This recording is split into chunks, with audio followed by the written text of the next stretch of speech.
শোনেন তাগো ক্ষেত্রে ইনকোয়ারি হওয়ার পরে যদি যেটা হচ্ছে তাগো কাউকেই কিন্তু ছাড় দেওয়া হবে না, পুলিশেরও কিন্তু ধরা হচ্ছে। আপনারা সেদিন দেখলেন যে ধরার ভিতরে একটা আবার পালায়ও গেল এক ওসি, ধরা হয়েছে আবার ধরার থেকে কিন্তু পালায়ও গেছে। যে ধরা হচ্ছে না এটা আপনারা বলেন না, ধরা হচ্ছে বাট ইনভেস্টিগেশনের পরে ধরা হচ্ছে। আপনি তো ওই তালিকাটা শোনেন, আপনি আমার একটা অনুরোধ, আপনি তালিকাটা একটু পুলিশ হেডকোয়ার্টারে দিয়েন না। আপনি তো বলতেছেন, শোনেন ভাই, দেশের সেবা করে কিন্তু আপনিও সেবা করতেছেন, আমরা শোনেন না না না আমার কথা কর, আপনি একটা তালিকা যদি থাকে আমার তো দিতে অসুবিধা নাই ভাই।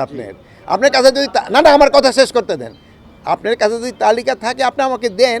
আমি শোনেন এই সাংবাদিকতা, আমিও কিন্তু একসময় মর্নিং নিউজের ছিলাম। ঢাকা ইউনিভার্সিটিতে যে সময় আমি পড়তাম এবং ঢাকা কলেজে যে সময় পড়তাম সেই সময় আমি কিন্তু মর্নিং নিউজের সাংবাদিকতা করছি। সেই সময় কিন্তু এত কিন্তু বড় ছিল না।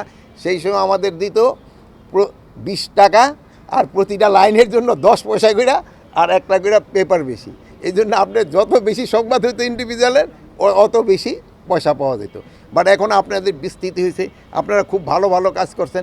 আপনারা আমি আরেকটা বড় আপনাকে ধন্যবাদ দিই, আপনারা এই যে আমাদের পার্শ্ববর্তী দেশ আমাদের সম্বন্ধে কিন্তু অনেক আজে বাজে কথা বলতো, কিন্তু আপনারা কিন্তু সঠিক সংবাদ পরিবেশন করে আপনি কিন্তু তাদের একটা ভালো জবাব দিয়েছেন।